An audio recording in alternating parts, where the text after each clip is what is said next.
Georgina, I'm at Durham University doing a Master's in Sustainability, Energy and Development, and I'm from North Yorkshire. So renewable energy is the future, right? It's going to reduce carbon emissions and provide a safe source of energy indefinitely. By definition, it's renewable and limitless, and it is, except we're limiting it by forcing it into a fossil fuel network, by treating wind and solar power like they were coal or oil.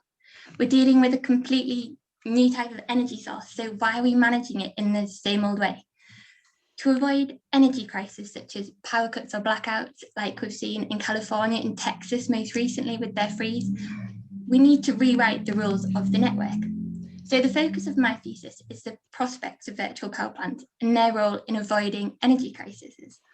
So virtual power plants are a cloud-based power plant. They connect a network of sources such as wind farms, biomass boilers, residential solar panels, as well as energy storage, and that can be personal energy storage or hydrogen fuel cells or battery fields. And they take all these different sources to give one graph of the total energy available at any point in storage and in generation. So that's something a traditional power plant just can't do. As well as this, they also predict energy generation, which is much harder than as we would in the past say, well, we've got 10 tons of coal in storage that we can burn. Because with renewable energy, the source quite often isn't tangible. So a virtual power plant has to assess weather patterns seasonally and the day before to look at wind speed, UV levels, rainfall, direction, to know how much generation is going to be possible. And this total summary provides the flexibility, which is the key to negotiating peak energy demand that we see at evenings and weekends, and especially with the increase of electric vehicle charging, that's going to be a huge drag too. So currently there's 4 virtual power plants being developed in the UK. And so far, most research is focused on the technical optimizations of the power plants. I'm looking at how they can defend against an energy crisis. So because of the fluctuating nature of renewable energy sources, such as solar power, it's only available during the daytime. Wind is only available when it's windy. We need a range of sources.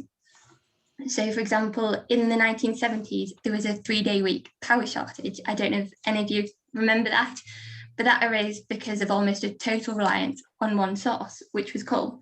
When it was unavailable, there wasn't enough power. And you might assume we wouldn't have this issue with renewables, but in Zambia, a country that uses 95% renewables, it's almost exclusively hydropower, and it's based at 3 main sites. So they're treating water and rainfall as if it were a fossil fuel in the same type of network.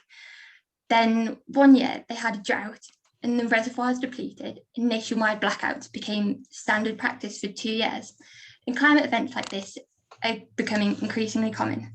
The same situation is possible with any source. In the UK, we're starting to see huge wind farms created, which is great, but still one huge centralised source is a huge weakness for the network. So I want to prove that a range of electricity sources is essential, and a virtual power plant is the key to creating and managing the grid flexibility for that.